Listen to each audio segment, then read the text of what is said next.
Italian Wine Podcast. Chin Chin with Italian wine people.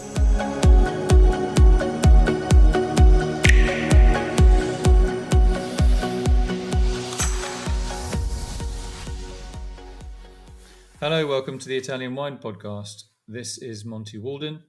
Welcome to part one of my conversation with Daniele Proietti from the Abbia Nòva Winery in Lazio.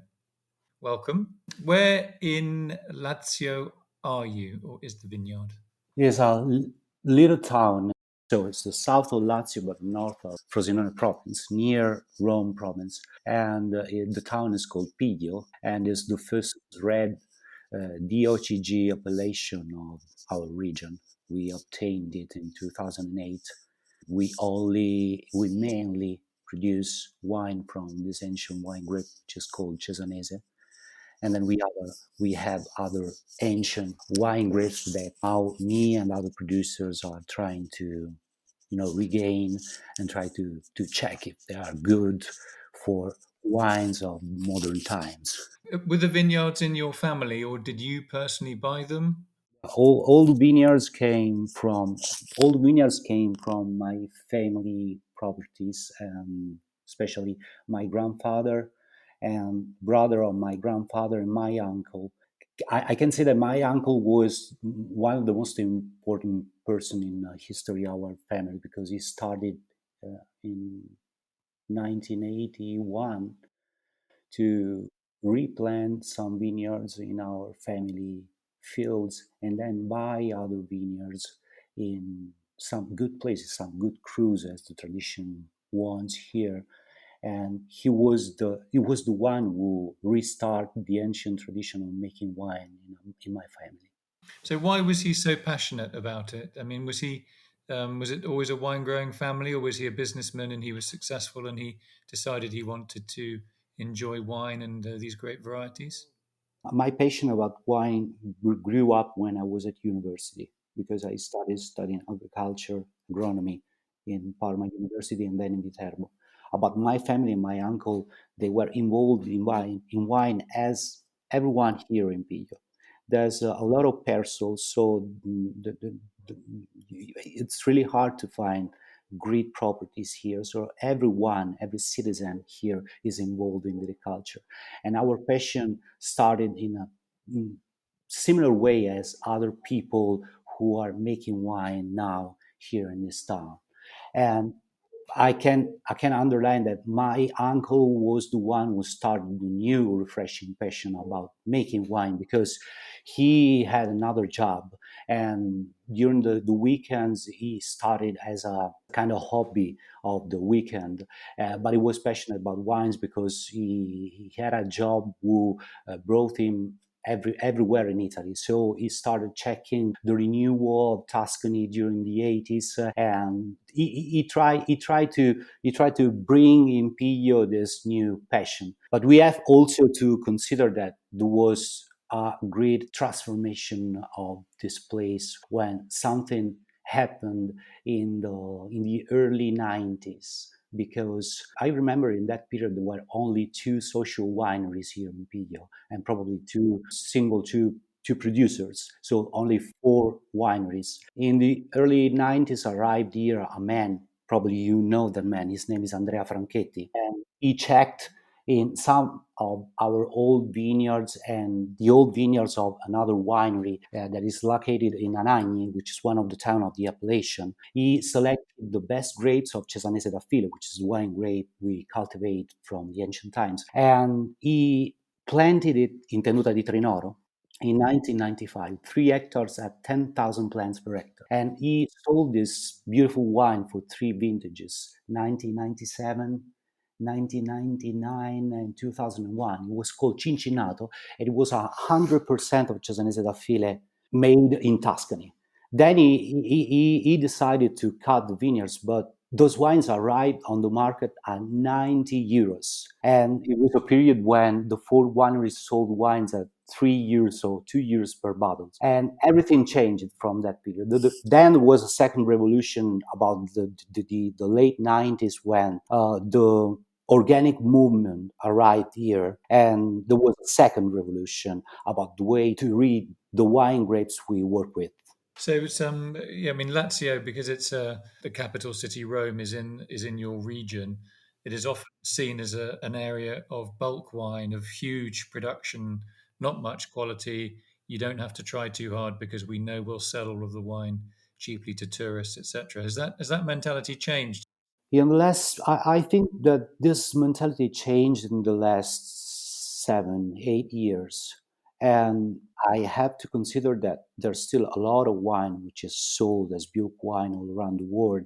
Consider the name of Frascati is similar to the Orvieto name or the Verdicchio name in the past times all around the world. But the movement, I think that the movement of the artisans and the organic winery changed the way to look the wines from Lazio. Is what I see when I work with my importers all around the world. They have no problem when I tell them the prices of our wine. So everyone in Rome, in Lazio, in Italy, and all around the world is waiting for the real artisan way from this place. So step by step in the last 8 years changed this way to look at the wines from Lazio. First in Rome with a lot of beautiful restaurants and wine shops, and now they look at the region as a region, not only a region of Greek producers, Greek artisan producers, but also a region which is trying to rediscover an ancient tradition of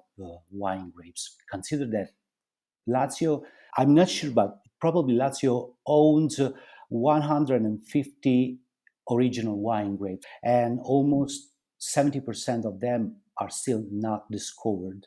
In the sense that they are still not fermented in the right way. You can't find bottled of those wine grapes. But I from the information I have from the other places in Lazio, from Bolsena, from south of Lazio, from Frascati, I see that a lot of producers are trying to recover this ancient tradition of all those wine grapes. I mean, is this idea of resurrecting or bringing back to life these great varieties? Are there groups of people like you, or is it just you and a couple of other people thinking about trying to promote this? Is that like an organized movement?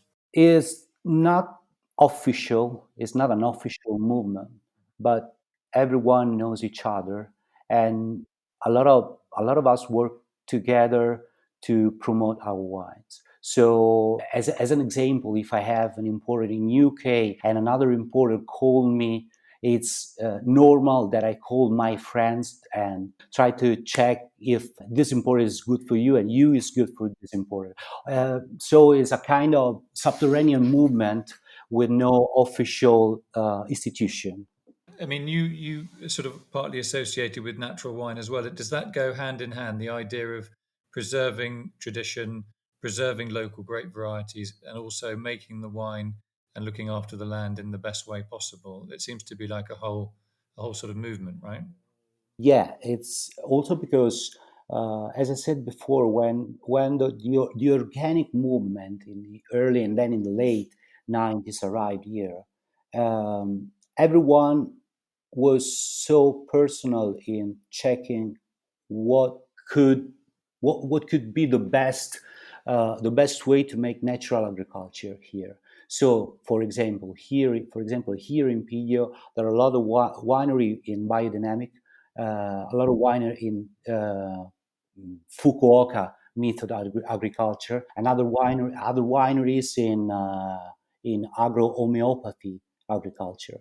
So the thing that is beautiful about this movement is that everyone try to give to give his personal way to apply a kind of natural agriculture's protocol to his vineyard, and this is beautiful from my point of view. That you will not find only one point of view, but a lot of people will try to talk each other and try to check the differences between each other. So it's good that there's some sort of organization as well. I mean, Do you have any annual, obviously probably difficult with COVID, but do you have like an annual tasting or an event that journalists and members of the public can come and maybe buy a ticket and taste some wines? Do you do that? Me, as Abbia Nòva, I do that only online now. And about the movement, we didn't have a lot of chance to do that in the past.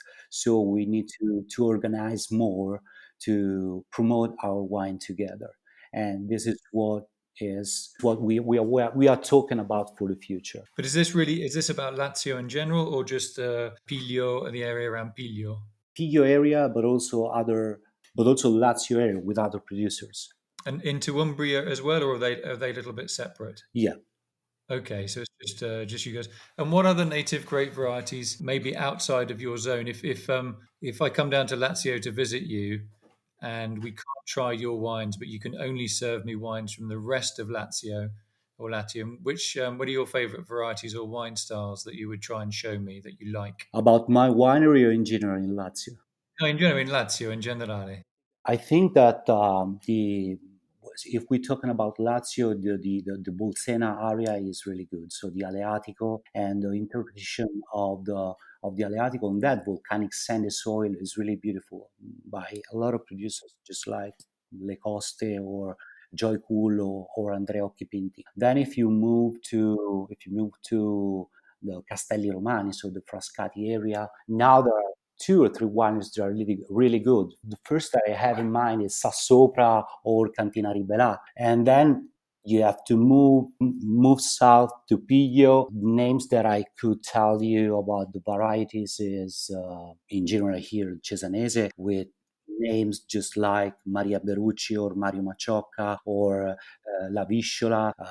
I'm forgetting some of them, but try to remember the first one that I have in mind, or the first one who in the early 90s tried to replace here this artisanal tradition of the Franchetti method, which is Antonello Coletti Conti. Or then you get south. I'm thinking about the south original wine grapes, just like Lecinaro, Pampanaro, Maturano, Capolongo, and what I have in my mind is two beautiful wineries. Their name is Dies Bio and Palazzo Tronconi, for example. Check in my mind, this is what I can tell you as the best example of what I mean.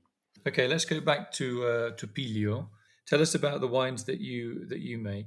The wine we make, it's really hard to describe in few words, but we have this family tradition of my uncle tradition of cultivating vineyards in parcels, in small parcels all around the town. We need to ferment each parcel separated from the other, as in Burgundy tradition or in other places where the crews are a tradition.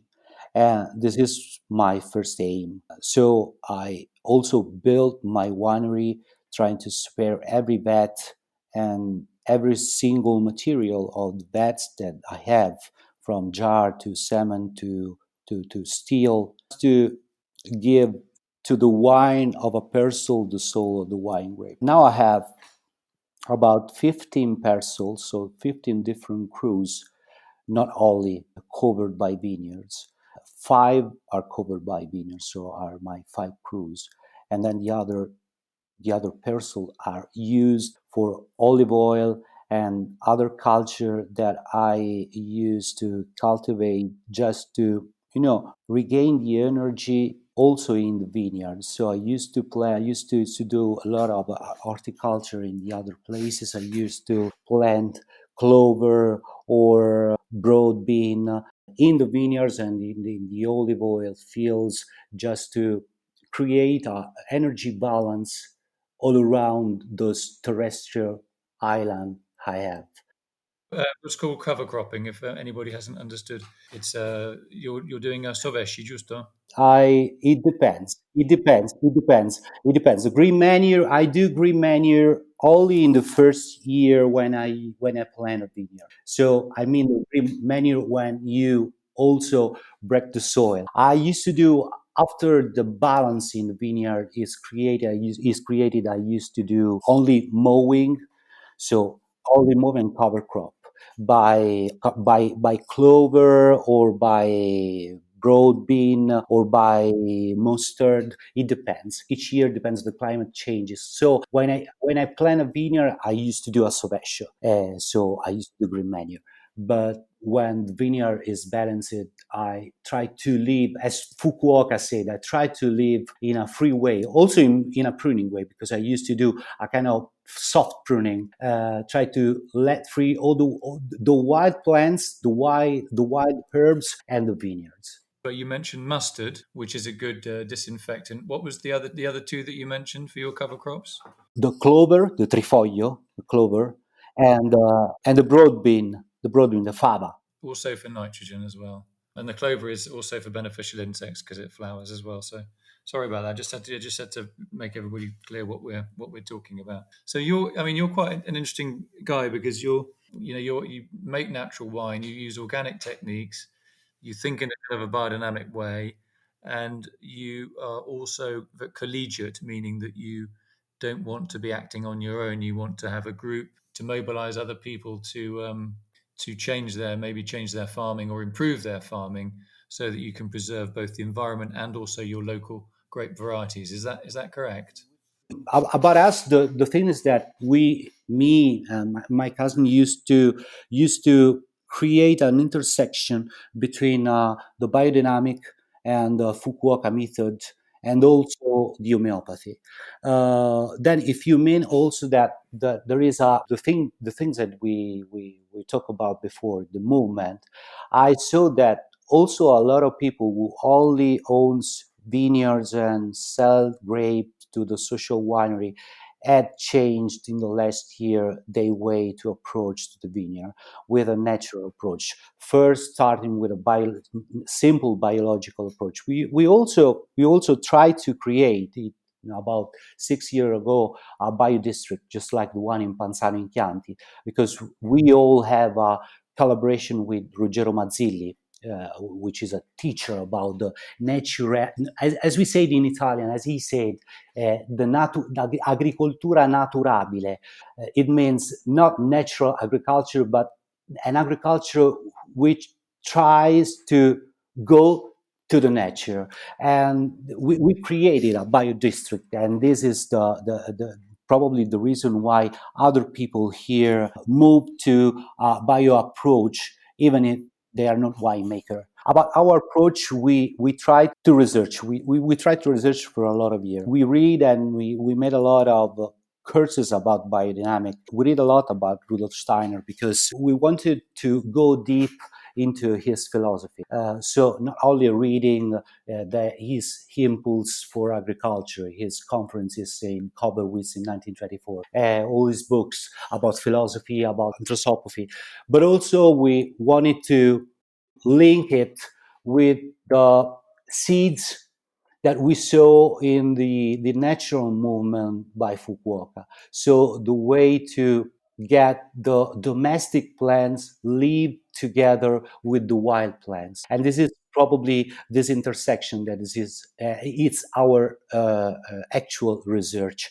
And the aim is to transfer this natural research to a natural approach in fermenting wine. So the best way the vine is living into an ecological ambient is the best way also to transfer all this language into the wine you make. If you do that in a natural approach, also in a cellar.